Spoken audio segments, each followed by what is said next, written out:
to introducing Margery now. So where is she? Oh, there you are, right. Now, Margery and Heinz moved into the district. When did you move in? Is it 2.5 years ago? Well, very soon after they moved in, we met them. We met somewhere, and I found out that they lived in Horton in Ribblesdale, which is where my husband's caving club have a cottage, and so we felt a sense of connection. And then, amazingly, we found out that Margery had always wanted to try caving as a student, and all her life she'd wanted to try caving. So Paul was able to put her in touch with some people, and you've now tried caving, and you're doing a bit more than that. So I just think it's absolutely fabulous that, you're never too late. It's never too late to try something new, even quite an energetic sport. So that's how we first got to meet Margery and Heinz. And then, of course, we were really interested in the Iona community, and I'd like you to introduce yourself and tell us more. But that's what Margery is going to talk to us about, is some of the work of the Iona community, and it's a great pleasure to have you here tonight. So thank you very much. Come up to the microphone. Thanks, Sue, and thanks for inviting me to speak tonight. I did wonder why I'd been invited to talk on April Fool's Day, but perhaps it's just coincidence. Can I just, before I start talking about the Iona community, say I was in a Quaker Peace Building Network meeting yesterday with people from Friend's House in London from Quakers, and they said that there's been an enormous increase of interest in the group who are meeting. They've had lots of people wanting to join, and they've had lots and lots of donations. So it's been a blessing in disguise for them. The first slide is just, I wonder, can you make the pictures move? When you switch, if you perhaps switch it off and switch it on again, there's just a few pictures of the art. When you go on the website, the pictures kind of change normally. But anyway, that's just a group of people actually waving goodbye to after it. Oh yeah, thank you. It's moving now. So I thought we'd start by singing something really, really simple. It's a little song in 3 languages, which I'll teach you very quickly. It goes like this: peace, salam, shalom, and you just repeat those words about 5 or 6 times. Okay? So it goes like this. Peace, salam, shalom.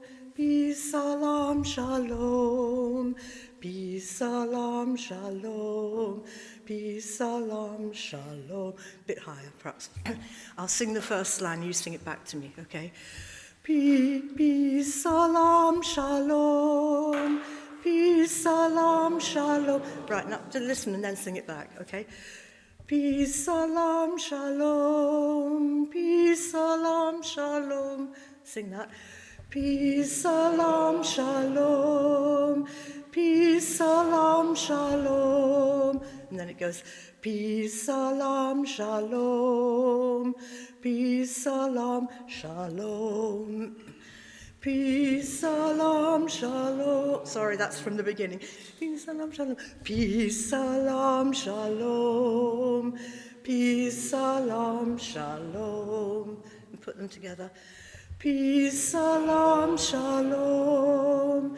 Peace, salam, shalom. Peace, salam, shalom. Peace, salam, shalom. Keep going. Peace, salam, shalom. Peace, salam, shalom. Peace, salam, shalom. Peace, salam, shalom. It's actually a round, but I won't, perhaps I won't risk that. I partly obviously chose that because the subject of the Lent meetings, Lent course meetings this year is peace, but also because we almost always begin our Iona community meetings together by singing. We're quite a talkative lot, and the person who's kind of chairing the meeting just starts singing, and everyone knows that it's time to shut up and to join in the singing. So I thought I'd do the same here. So the Iona community, there's a few pictures you can see there. It says, but the writing's a bit small, it's an international ecumenical community. We've got members in I don't know how many countries, probably half a dozen more, probably 10 by now, in different continents. It started in 1938 in Govan, not on Iona, but it's grown, and originally all the members were men. They were all Scots, and they were all Church of Scotland ministers in training, and some of craftsmen who'd helped rebuild the abbey as well were members. And for some of the original members, it was even worse when they let the English in than when they let women in. So, but these days it's international, completely ecumenical, and our leader is a woman, our current leader of the community. She's called Ruth Harvey, a very remarkable woman. So when I say ecumenical, there are people from a wide number of churches, you know, everything from Quaker to Roman Catholic in Britain and all stations in between, and then obviously people from Germany or America, sometimes in different churches. But the interesting thing is I don't know which church the majority of my fellow community members belong to. I do with some of them because it's come up in a specific context. But that's not what we're about. We don't spend time, you know, talking about what denominations we belong to. And we have our own liturgies when we get together that we've written as a community, and we use those rather than one from one person's tradition or another. We are a religious community, but we don't live together with what's called a dispersed community, because a lot of us are married, a lot are single, but there's a movement, people talk about new monasticism. There's lots of different kinds of Christian communities now, living in a different way from the traditional, you know, monasteries and convent religious communities. But we're one of those. But we are a religious community. We have a rule that we live together, that we try and keep. And also because the community started because these men who were training to be Church of Scotland ministers and the craftsmen rebuilt the abbey. There's a picture somewhere there of Iona Abbey. And on Iona there'd been a Celtic monastery very, very early on, 500 and something. St. Columba arrived there. So we try and have some parts of Celtic tradition of being very down to earth and incarnational, it would be the theological word. And then later on there was a Benedictine monastery on Iona, and we have some elements of the Benedictine life in our community and in our rule as well. And then in the dissolution of the monasteries, they were sent away. But we've tried to pick up things from both those traditions in the modern Iona community. But we don't keep the 3 vows of poverty, chastity, and obedience. A lot of us are married. We're not a very obedient lot. We're quite an argumentative lot sometimes. We don't always do what our leader says, and she doesn't expect us. You know, it isn't the kind of community where she says this is what it is, and we all have to do it. But we are quite poor sometimes as a community. We sometimes run out of cash, and then we have to find some more. If you're interested in what our rule is, it's in, I've put some books over there, and I've got our prayer book here, it's in the back. If anyone wants, or you can ask in questions, I'd be happy to say. But because this is the focus of this evening is more about our peace work, I just wanted to say a little bit about the community to give you a context of, you know, who it is who's doing that peace work. So we meet together regularly in 2 ways. We are all the members. We have a 2-year... Right. Okay. Somebody's asked, it says it's making her dizzy. See the pictures go round and round. We meet together in what are called family groups, which are local groups. Heinz and I are actually in the Cumbria one because it's much nearer than the Yorkshire one. There's people in Scarborough and York on that side of Yorkshire, and there are 2 Yorkshire groups, but they're very far east. Could you go on to the second slide? That would be good, because that's a change from those pictures going round and round. It says, it's the one which says we're a dispersed community. I hope that will come up. So we meet together in those groups monthly. Most of the groups meet monthly. And we try and make it a priority to go to those meetings as much as we can. When it, if it clashes with something else, sometimes you can't always go. And then we also have a different kind of group called Common Concern Networks.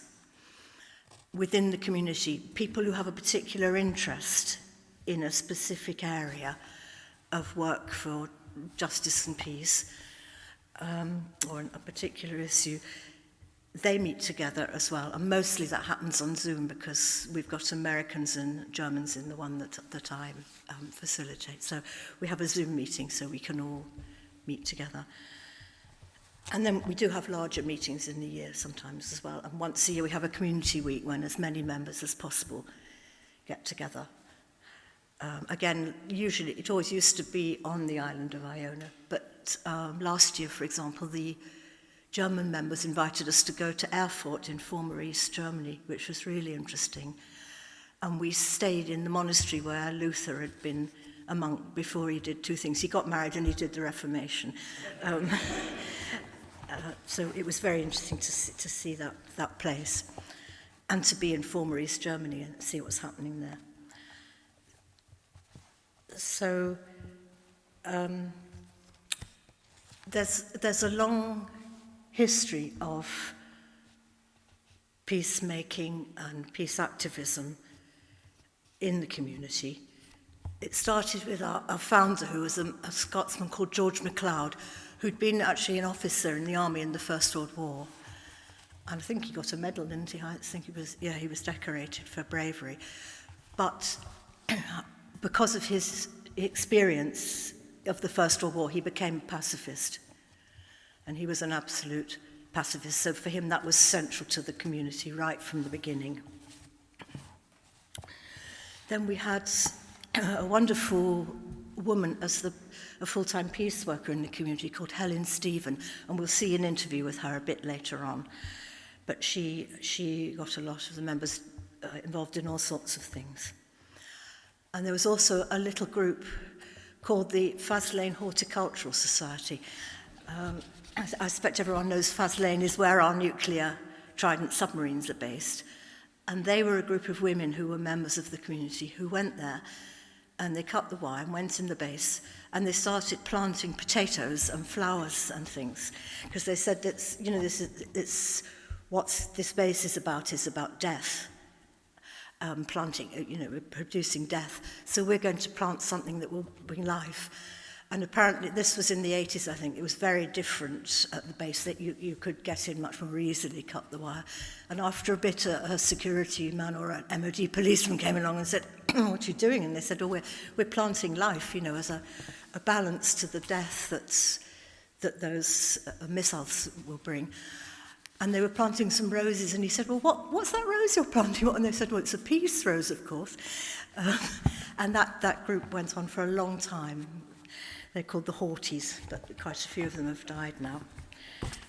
So that just gives you a little bit of an idea of the kind of things. And the Common Concern Network piece, one thing we've done recently is we heard about a project in Ukraine where two icon painters, specifically icon painters, have started painting icons on the wooden lids of ammunition boxes, because there are lots of those lying around. So they pick them up and turn them over to the flat side, and they're painting icons on them and selling them. And they're quite expensive. They're £2,500 roundabout. And the money goes to support a field hospital at the front in Ukraine. And so we sent a thing round our community saying, come on, look, what do you think of getting one of these? And each of the groups, the local groups, contributed. And we've bought one, and we've now got it in Iona Abbey, one of those icons.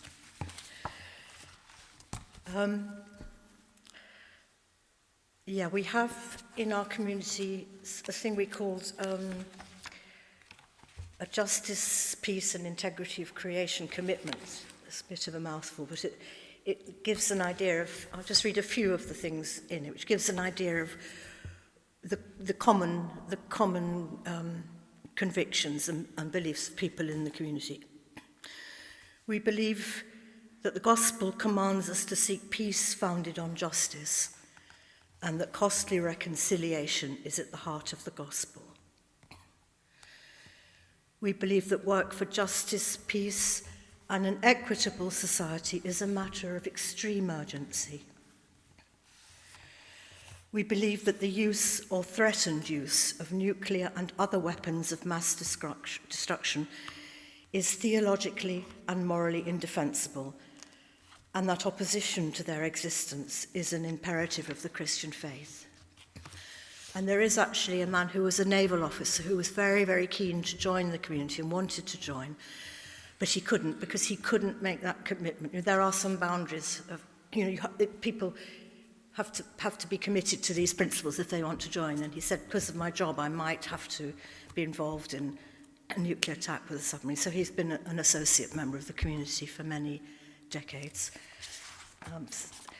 And then we will engage in forms of political witness and action prayerfully and thoughtfully to promote just and peaceful social, political, and economic structures.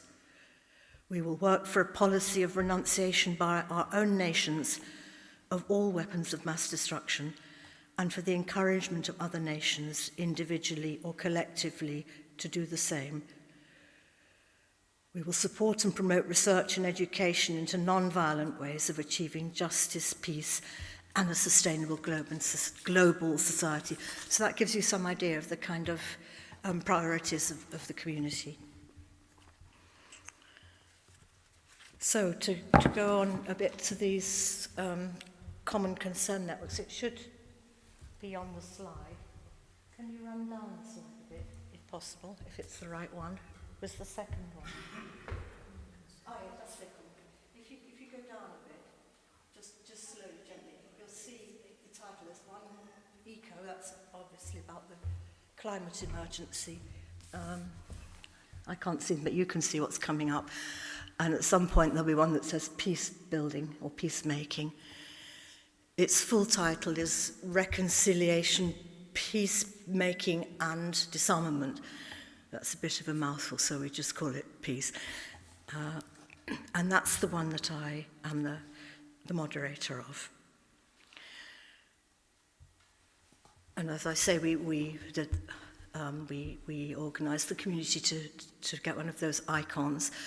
When the treaty for the prohibition of nuclear weapons came into force, I'm sure you're aware that biological and chemical weapons both have a treaty internationally through the United Nations saying they're illegal, that I think almost every country has signed up to.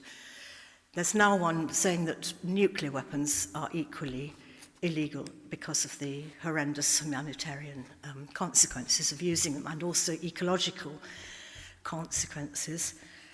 And most countries in the world have signed up, well over 100, but there are a few which haven't, and you can imagine which ones they are. The countries which possess nuclear weapons, including our own. So Britain, not just technically, Britain is actually illegal. The possession and the production and, of course, the use of nuclear weapons is now illegal in United Nations terms.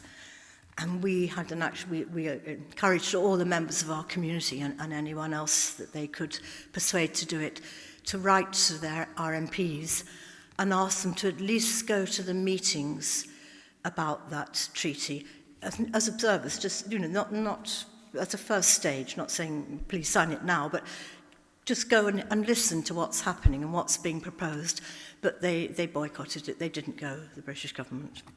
I think it was in 21 the treaty came into force, and there's been a meeting every year since then of the parties, the states that are part of it, but Britain won't go, and nor will the US, and nor will none of the nuclear armed countries want to know about it. So we're breaking international law. Another thing that the Iona community does, I mentioned before, we have liturgies of our own. And I'll just read you just one prayer that will give you some idea. I think I should have said, I think what the community is best known for is songs, well, probably for John Bell and his songs. And a lot of people know the songs who don't know anything about really where they came from. And quite a lot of people use our liturgies. And if you're interested, I put a few of the songbooks, the hymn books, and the liturgical books over there. If you want to just have a look afterwards, you're very welcome. See the kind of stuff. But I'll just read you one prayer. We have, at the Abbey on Iona, there is a rhythm of prayer every morning at 9 o'clock and every evening at 9 o'clock. And some members say those prayers faithfully every day. A lot of us don't do it every day, but we do when we get together. And this, for example, is the prayer we pray every Monday morning. God, in whose heart is love and justice, show us today whom we must love and what we should challenge or change in order that your will for the earth might be done. Increase our hope, dispel our apathy, inspire our imagination, and deepen our commitment until we become the signs of your kingdom for which we and others pray. Another thing that the community does is we are, as a community, we are members of certain peace groups, including, I've got it here somewhere. I should know in my head. I do know in my head. The Lake and Heath Alliance for Peace is one.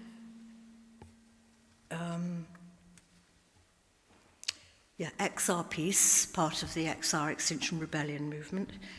And there's a European conference of churches for peace. We are, as a community, not just as, we're members of that, and we go to their meetings. And there's also a network of Christian peace organisations in Britain, which has Pax Christi and the Anglican Pacifist Fellowship and the Methodist Pacifist Fellowship and the Fellowship of Reconciliation, a number of groups, and we're a member of that, and we meet regularly with each other. So, another thing we did once, there is a group, an international group, which meets, sometimes people come to each other's countries, but we all at the same time, we fast in August, between the moment that the time of day that the bomb dropped on Hiroshima on the 6th of August, it's something like 8:10 in the morning, until the time when the bomb dropped on Nagasaki, which is 3 days later at 11 o'clock. And we get together, and we've had a German and a French member coming to fast with us, and I went to Germany last year. But one year we did it in Iona Abbey, in the cloisters. And we sat there and we had a banner up saying, fast with a peace symbol, a CND symbol, and saying what we were doing. And we handed out leaflets explaining why we were doing it. And someone who looked vaguely Chinese or Japanese, two women actually came past, and I went with it, and I said, could I give you one of these leaflets? And I started my spiel about what we were doing. And her eyes filled with tears, and she said, I'm from Nagasaki, and the thought that people the other side of the world are still remembering what happened to my city is just, it really choked her up. And it felt worth doing the whole thing just for that one lady. It was an aunt and her niece for those two women. And we go quite a lot to Faslane, obviously, because of the Scottish connection. Some of us are going to a peace camp in Lake and Heath, which is where the US did have, it's a US Air Force base in Suffolk, where the US had cruise missiles stationed in the 1950s, like they did at Greenham Common afterwards. And under the Biden government, they were proposing to re-station them there. Of course, we don't know what will happen now, but there's going to be a camp in April over Easter that a group of us are going to join in to protest about that, saying we don't want American nuclear warheads in our country. Yeah, as I say, we participate in various protests and actions, things like Extinction Rebellion actions. We write letters to our MPs, we write letters to ministers, we sign petitions and things. And to finish with, I just wanted to... Oh, and I'll show you this, actually, before we have the last slide. This is a booklet about the Iona community, and I've got 2 or 3 if you're interested on the table to have a look. And you can take them away, but there's only 2 or 3, so I only had 2 or 3, so perhaps if one church takes one or something like that, they can pass it around. In the middle, there's a double-page spread of a group of community members with a big banner saying, "May peace prevail on earth." But to finish, am I still okay for time, Sue? Yes, you've got time. Yeah. Right. I'm going to show you a very, very, very ancient YouTube clip from a Songs of Praise service, which was filmed in Iona Abbey, I think in the 1980s. And those of you who came to the big sing that John Bell did in Giggleswick last year or the year before will remember him. He's in his 70s and he's grey hair. Well, you see him young, about in his 30s here, jumping about. And at the very end of the clip, there's a young couple with 2 children on the beach, and that baby got married 4 or 5 years ago. So it's a very, very old clip. But the reason I want to show it is because Helen Stevens, the peace worker I mentioned before, was interviewed, and I think what she said in her interview still absolutely stands. Now, there's a song, I don't know if any of you know the hymn, Inspired by Love and Anger. It's another John Bell one, which Helen chooses as a hymn for the, on Songs of Praise, they interview someone. And we've got some copies of it, and perhaps can pass them around. And I thought, if you want to, join in and sing with the video. If you don't worry. But if we could have that clip now, please, John.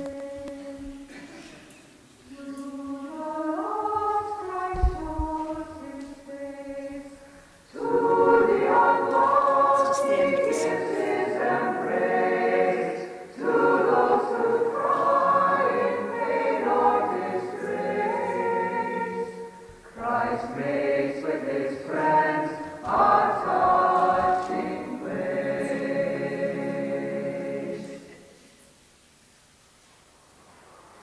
Helen Stephen is employed by the Iona community as their peace and justice organiser. My job involves mostly working in central Scotland, occasionally for about 6 weeks coming to Iona to lead workshops, but the rest of the time trying to raise consciousness and raise awareness of the issues of justice and peace and Christian involvement with those particular aspects. Peace and justice are 2 very neat words, but for a Christian, what does that actually mean? I think it means getting involved directly with the issues of society. It means being political, getting right into questions facing us today, questions of injustice in our own country, questions of racism, questions of apartheid in South Africa, disarmament, all the issues that are facing our world today that are really life-threatening and denying full humanity to people. But many people in the church still say that politics and religion just don't mix. I simply can't understand how they make that definition and how they can separate the two. I think Jesus came to speak about life, and right through the Old and the New Testament, justice is spoken of continuously. Exercising choice for you has meant that twice you've been put in prison. Do you think that's the sort of thing that a Christian ought to be involved in? Somebody said once, and I often quote it, that a Christian should be without fear, happy, and always in trouble. And for me, that has meant that I felt that I have had to break the law by confronting a nuclear base, and that has taken me to prison. That was my personal choice. I'm not saying that would be everybody's way. But I do say that people should find what their Christian conviction is and then stand up and express it. I don't ever undertake the things that I do lightly. And I feel that it's kind of easy to get caught up almost in the excitement of action. And if it's not rooted in prayer, this is a real danger. So I do try to reflect and to find the right way of acting. you've chosen a hymn that fits in very well with the work that you're involved in. Yes, I've chosen Inspired by Love and Anger. I believe that as Christians we have to be angry, but we also have to have our anger infused with love.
Marlene Finlayson and her husband are members of the Iona community and live and work in the Abbey. It's understandable that it's about seeing yourself in relationship to other people and being responsible for them and accountable to them, and about finding ways to love them. And that's something that we can take with us when we go to live somewhere else.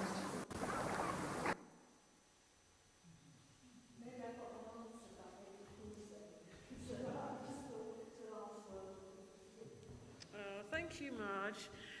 There's more we can say, because this is now a time of we can question and sort of ask you a bit more about what you're saying. I'm sure we can all look up that YouTube clip, can't we? And I think the link to it will be on the website that John's set up, yes. So on the bottom of your sheet, on the tables, there's on the second page, it says Peace is a Doing Word website. It's got a link to that. If you haven't got one of these sheets, if you go to if you Google Peace is a Doing Word Clapham, or Clapham and Keysden, you'll find, because it's on John's church website, and it's not only the videos of the evening's talks, but also the links, and I'm sure the link to the film will be on there. I did listen to that film clip earlier on today, and I noticed that Helen Stevens, she was being asked about peace and justice, what do they mean?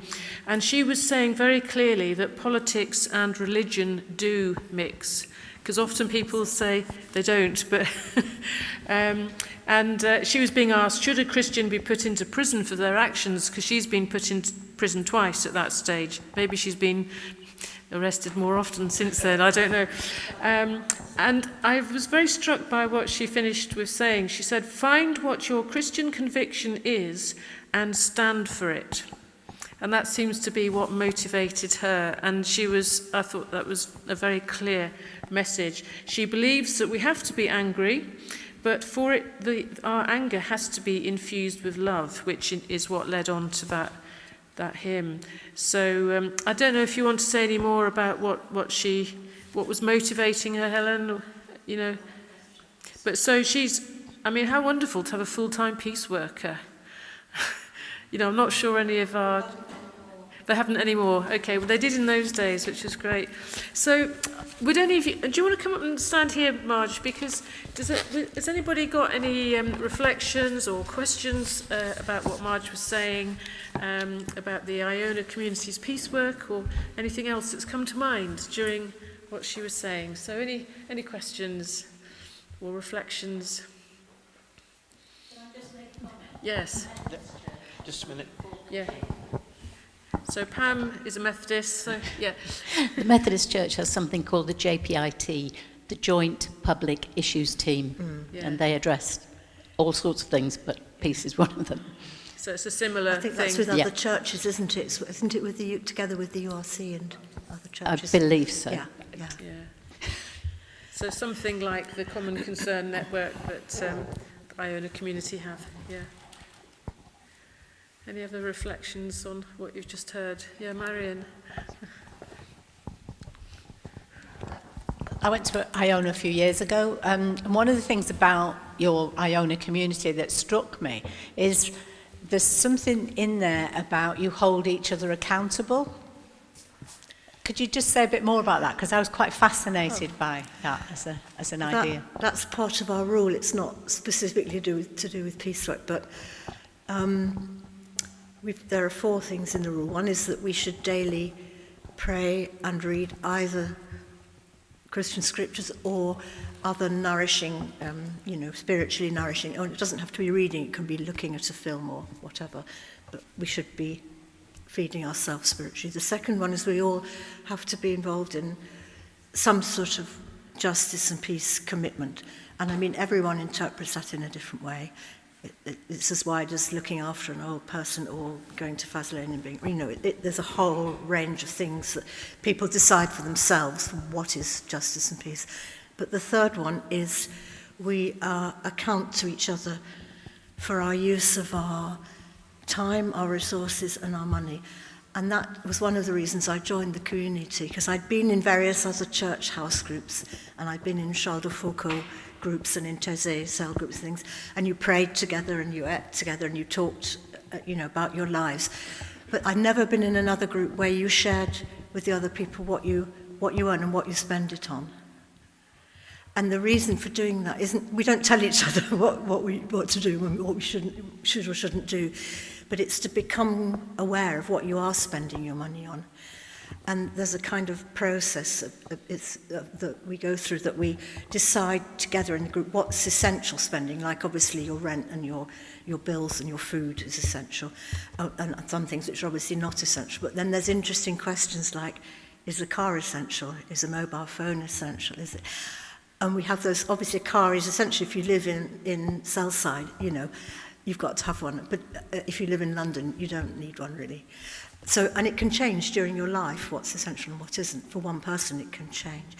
And then we decide of the money that we have left over after we've paid all the things we absolutely have to, like the bills and the rent, we give a proportion of that away. And a proportion of that goes to the Iona community. But most of it we choose where we want to give it. But it's not about comparing yourself with the other members. It's just about, it's those conversations about what is actually essential and what isn't that are really interesting, because other people have different. Like when we were in the London group for a bit, and somebody put alcohol down every time as essential, and I said, well, I don't drink alcohol, so I don't think that is essential, Or our holidays essential. There's interesting conversations come. And you only do it because you want to. I mean, no one has to join the community. And when you join, that's part of the deal. So in our little group in Cumbria, once a year, we do that. We keep not every Mars bar we buy, but we keep a sort of approximate list of what we spent our money on in the year, and then we share it in the group and talk about it. You often hear people talking about being accountable to each other, but that is a very open way of being accountable to each other. That I don't think I've come across that degree of accountability anywhere else. So that's I must say very the good. money one is easier often than what you're spending your time on, accounting for how you use your time. Yeah, that's a good point. Yes, what you spend your time watching or doing. Yes. So, any other reflections on what Marge was saying? Yes? Was that somebody? No? Somebody moved. It's like an auction. Yeah, like an auction, yeah. Yes. How many people have been to Iona? Yes. Yeah, actually, that's the majority of us, isn't it? So at least half. Yes.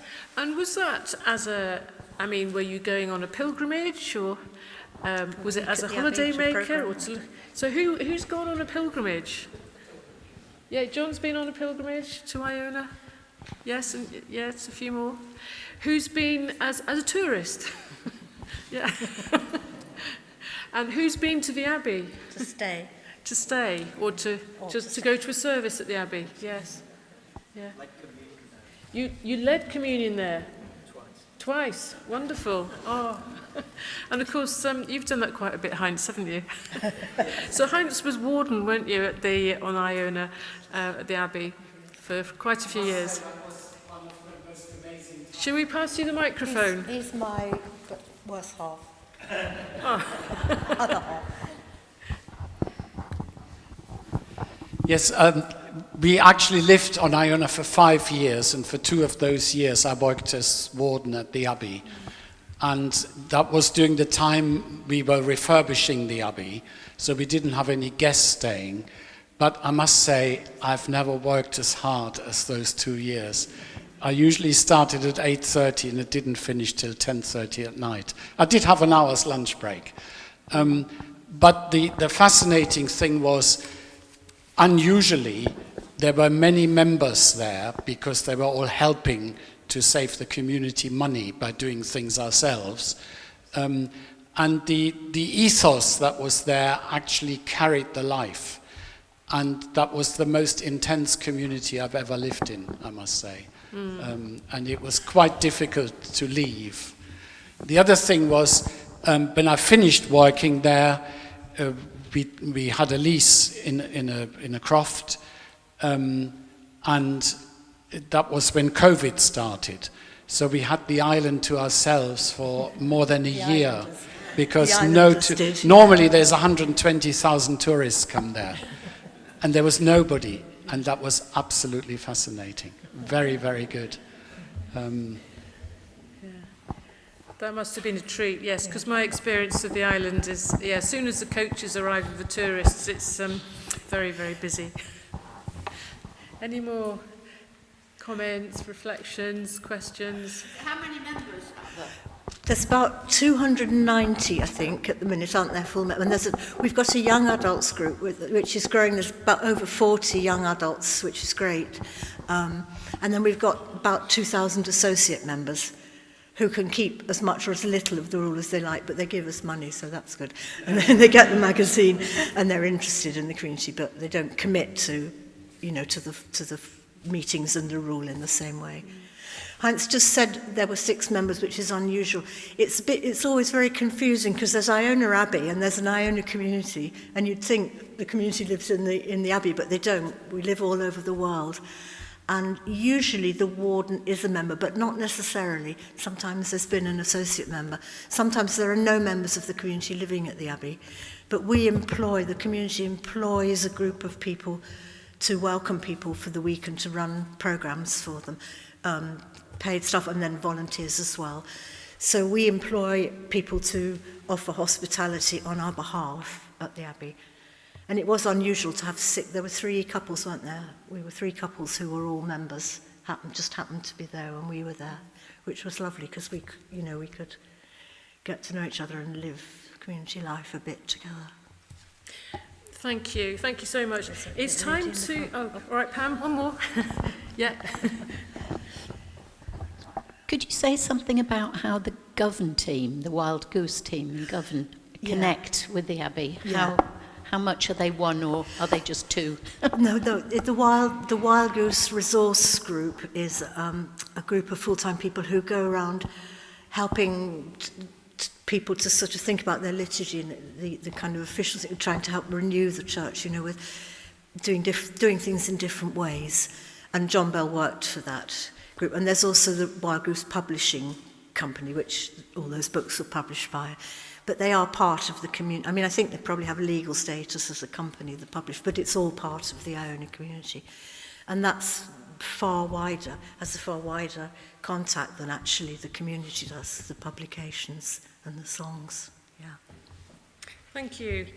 Well, thank you. I'm sure Marge and Heinz would be very happy to talk to any of you at the end if there are more things you'd like to ask about the community, or if you want to visit Iona, or anything that Marge has said.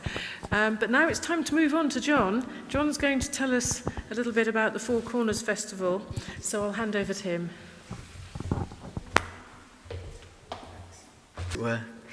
So, I, as I'm sure many of you are, I'm a great believer that culture and the arts can be a wonderful vehicle for peacemaking, exploring themes around peace.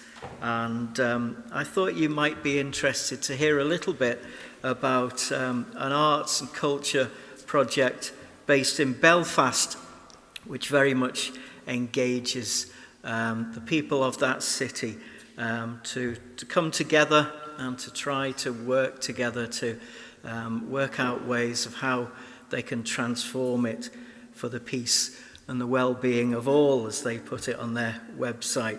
The Four Corners Festival takes place annually in February. I think this year, they've just had this year's, and I think it was the 13th festival they've had. And it's a whole range of events featuring discussion and music, drama, poetry, storytelling, worship as well, in venues right across the whole city of Belfast, designed to entice people out of their own corners of the city into other people's corners of the city where they may not otherwise normally go. And they will hopefully then encounter new perspectives and new ideas, and hopefully meet and make new friends. Each year the festival has a different theme. Just to give you a flavour of the last 3 years, 2023's theme was Dreams, subtitled Visions for Belfast, and it was described this way: as 2023 marked the 60th anniversary of the Reverend Dr. Martin Luther King's I Have a Dream speech, and the 25th anniversary of the Good Friday Agreement in Northern Ireland, the Four Corners Festival provided a platform for diverse voices, including church leaders, women in leadership, young loyalists, the homeless, and artists, to share their dreams and visions for a better Belfast.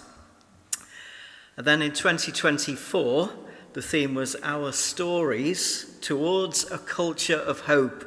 And this was all about inviting everyone to contribute their own stories, their own narratives, stories to highlight common ground and to increase understanding and create connections across those four corners of the city.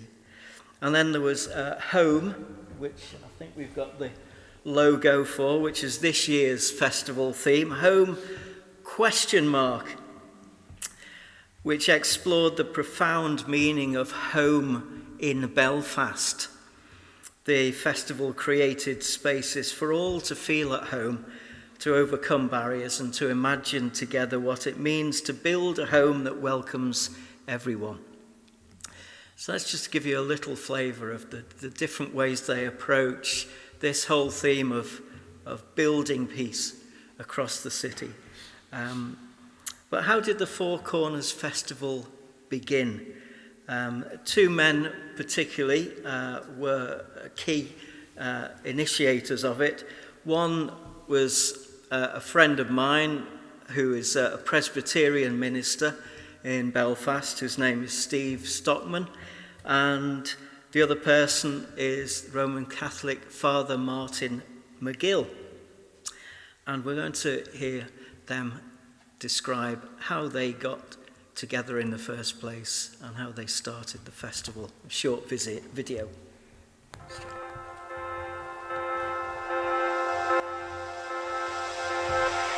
Steve and I were meant to meet to look at an art exhibition, and the person organising that, Paul Gallagher, who's now working for Wave, forgot to put that in his diary, and we give the credit in some ways to Paul Gallagher because, as I say, we joke that he'd set us up, leaving us a bit of time to have a conversation, a bit of a chat over coffee. And during that coffee I was saying to Martin that I'd found it strange coming into West Belfast because it was a part of the city that I didn't know anything about. And he was saying, yeah, East Belfast was a bit like that for me, so we thought, we should do a festival where we can take people across the city and get to know their part of the cities that they don't know. Which was rather foolish because we didn't run festivals, and we got 4 or 5 like minds together in the next 3 weeks, and suddenly we had a fest. That was September, we had a festival by January. And we're now planning number 11.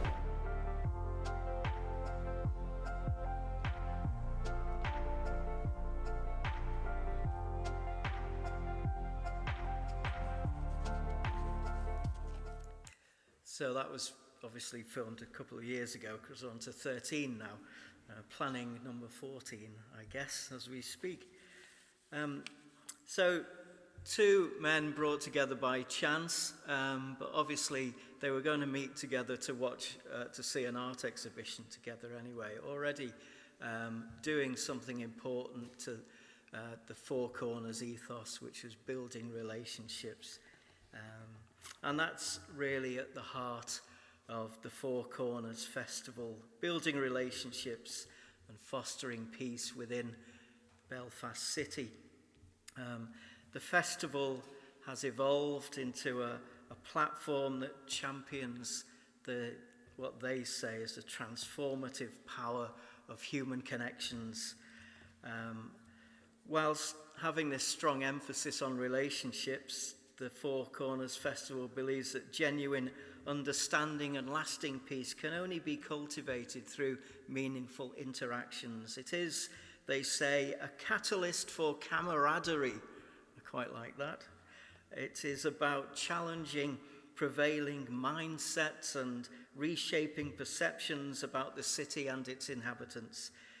And its successes are measured by the individuals who traverse uncharted territories, setting foot in places they've never been before across Belfast. And faith is an element in what they do. It's undeniably a driving force behind the festival, but they approach their mission with openness and respect for individuals from all walks of life. I'm going to finish this section of our evening on the Four Corners Festival with a little testimony of the impact and the effect that the festival has had within the city. And it's from Nicola Mallon, who is a member of the Assembly in Northern Ireland. And this is a film that was made on the 10th anniversary of the festival. And she's going to just share a few of her thoughts about its value and its significance. Thanks, John.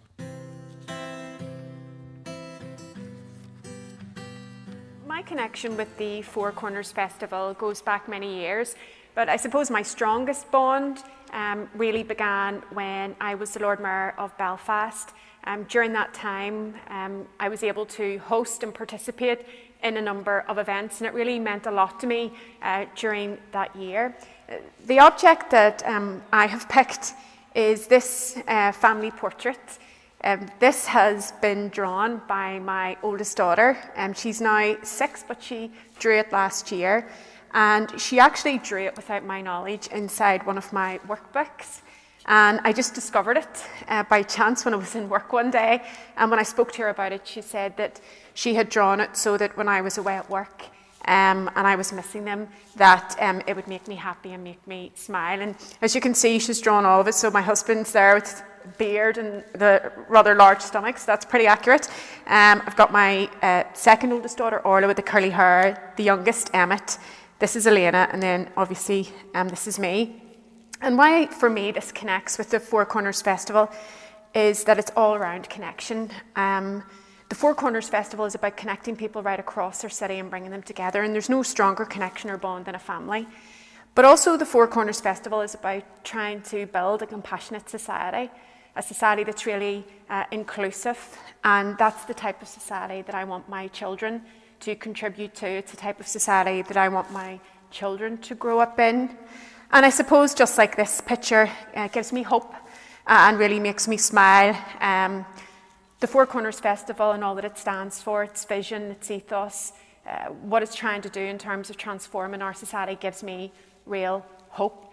And so I look forward to hopefully being able to contribute and support the Four Corners Festival for many, many more years to come.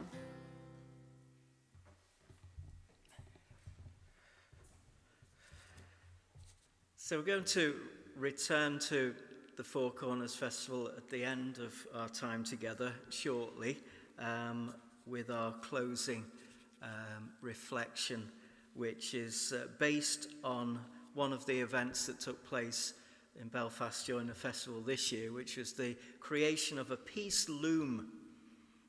And we'll see a bit more of that towards the end of our evening in a few minutes' time. But I'd now like to turn to our pause for thought for the evening. And it's based on the words of Jesus, pray for those who persecute you. Jesus said, love your enemies. Pray for those who persecute you. And I'm going to recount a story which does not actually mention prayer at all, but which I think shows the consequences of prayerful lives in action in the way that the people involved in the events in this story acted in a particular moment. It does contain some bad language, I'm afraid, just to warn you in advance. Back in the early 1980s, the academic, poet and activist Alistair McIntosh attended a week at Iona Abbey, run by the Iona community's then Justice and Peace worker, who we've heard a lot about this evening, Helen Stephen. It was the night of the weekly healing service. Not feeling comfortable with the hocus pocus that can surround healing, Alistair sat at the back of the ancient building near the exit. Just as the service was starting, two guys came in at the door and sat down near him. One was a burly white Glaswegian, and the other was a black American with an intellectual's demeanour. Halfway through the first hymn, the Glaswegian started singing erratically. When silence fell, he started hurling obscenities, including some pretty spot-on abuse about hypocrisy within the institutional church. You're all a pile of fucking hypocrites, he snarled through the dim lighting. The service carried on as people acted as if they had not noticed. If, he said, Jesus fucking Christ could see you there now, he'd be ashamed of you. Well, the embarrassed friend remonstrated and managed during the second hymn to draw the unruly Scotsman outside. Meanwhile, Alistair had all of a sudden become interested in the fact that this was supposed to be a healing service. He followed the men outside into the Hebridean starlight, went up to the heckler and said, look, if you've come here for the healing, then come on right back in. There's people in there who'd help you. It seemed a reasonable enough suggestion, After all, Jesus never seemed too put out by the Gadarene demoniac's profanities. Why should the Iona community, if it was any good, worry about a few effings and blindings rattling around the abbey? "And who the fuck do you think you are?" said the man, spitting venom as he measured Alistair up. And then he threw his fists up and laid down a challenge to fight. "I'm going to fix you," he said, "put you 6 feet beneath the peat." And he took a swing shadow boxing to within a shave of Alistair's face to try to provoke an instinctual reaction. "You can hit me if you want to, but I'm not going to hit you back." It might sound good in retrospect, but truth be told, at the time, Alistair's knees had turned into jelly and shook so uncontrollably they knocked against each other. At this point, something very strange happened. Alistair was scared, well aware of being out of his depth, and suddenly it was as if a blissful force field swept down from the stars above. It was as if a great scooping hand cupped him into a space of transcendental calm, and with it the conviction that all was well, no matter how the conflict might end. By this time, the church service was ending. Helen Stephen slipped straight out to see what was the matter. She took over with a cheerful touch, diffused the tension, and Alistair promptly made himself scarce. The next day, Helen said that she had sat up late into the night making tea and toast as the man played exquisite Bach on the Abbey piano. Before leaving the island the next morning, the man had come back. He said he'd never known such love as that night, presumably the kindness that Helen had provided, or Alistair's non-violent reaction to his aggression. And that, he said, he decided to join the church. And you know who he was, Helen concluded. It was R.D. Lang, the great but crazy psychotherapist. Some years later, Lang's obituary in The Guardian reported, "There is disagreement over Lang's religious beliefs, and a clergyman at his funeral claimed that he joined the church in his last 4 years, which rather surprised his relatives." John Clay's biography, subtitled A Divided Self, holds that during this period, Lang was dragged under by the demons of his alcoholism, and as a trained ex-army boxer would sometimes walk into public venues and pick fights. Not for nothing had Alistair's knees knocked. We're reflecting back on this story in his book Spiritual Activism. Alistair McIntosh writes these words: "The main practical difficulty with non-violent direct action is the unavoidable spiritual depth it demands. To work in ways that might mean giving up one's life rather than taking life, and even harder to try to live the whole of one's life in ways consistent with that principle, makes little sense to those for whom love is only a set of electrochemical processes in the brain. But if love is the sign of the myriad wider connections that link us all in the web of life, if individual consciousness is just the fingertip of the divine consciousness in which we all partake, then renouncing the option of killing one another starts to add up on a scale that raises our sights on what it means to be human to a level that is nothing less than cosmic." McIntosh advocates spiritual activism, the simple suggestion that if we wish to engage effectively in our efforts for the earth and for justice, if we want to ensure that our peacemaking efforts be truly sustainable, then we need to take great care of our psychological and spiritual well-being. Maybe this is what lays behind Jesus' command to love your enemies and pray for those who persecute you.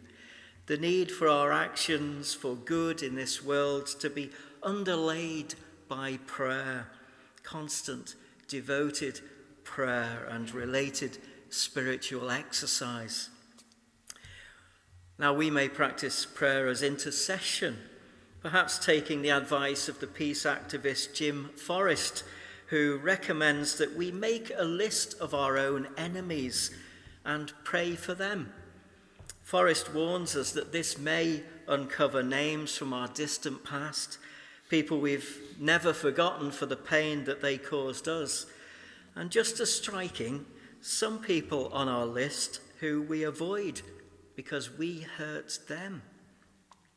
Or our spiritual practice may be contemplative, in which we allow time to sit with words of scripture or teaching, or to let our reflection on life's events speak to our hearts and our souls, a practice which may unveil hurts needing to be healed and fears to be overcome. If activism is all about putting our highest values into practice in the world, then spirituality involves an awareness of where those values come from at a deep psychological level, our motives, passions, and desires. Spirituality can help us to see beyond the usual parameters of success or failure, or friend or foe. It brings us to an awareness of the process by which we work, and not just the tasks set as objectives. All of this renders us more open to compassion. And finally, spirituality can sustain us when we are up against it or exhausted. Setting out to love one's enemies is a demanding pilgrimage. Praying for those who persecute us fuels us for our journey.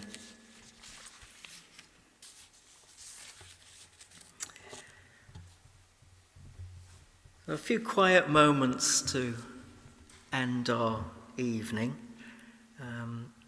Not a piece of music this evening, but a film which you'll see in a moment. I'll introduce it to you now. It's called The Peacemakers, and it's a large-scale French knitting loom. And Heidi and Peter Gardner are a husband and wife artist duo from Glasgow who've taken their peace loom to several cities since it was first installed in Scotland in 2014. This year it went to Belfast for the Four Corners Festival, its first time in Northern Ireland, with the work reflecting the community of those who live and work and socialise in Belfast. It was situated at 2 Royal Avenue, a community space in the centre of Belfast city. The people of Belfast were invited to drop in to chat with the artists and try their hand at this simple but beautiful craft. Donations of leftover wool to contribute to the project were to be gratefully received as people brought them throughout the project. And over the week, the piece grew, the richness of colour and texture, reflecting the vibrancy of the city that the people involved call home, and the interconnection of the individual strands of their stories. On the final day, the yarn was cast off, stretched out and measured, creating a single textile piece which was presented at the festival's closing event before eventually being gathered up into a ball of unity. So let's watch it now, just for these few moments as it develops, witness the interaction between those playing their part in joining together, strangers from across the city, and feel the peace this project engenders.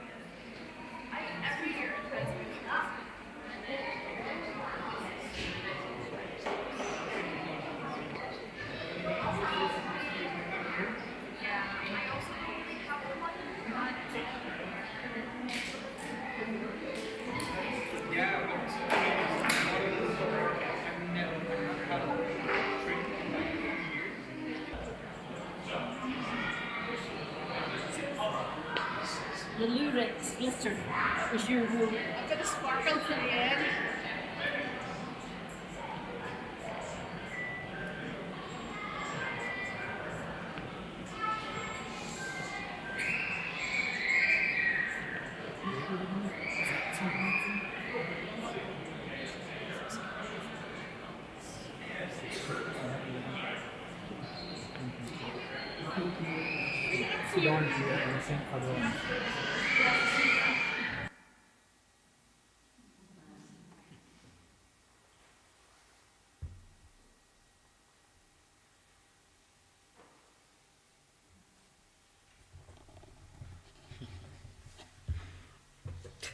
Should we just share a few moments of quiet to reflect on our evening?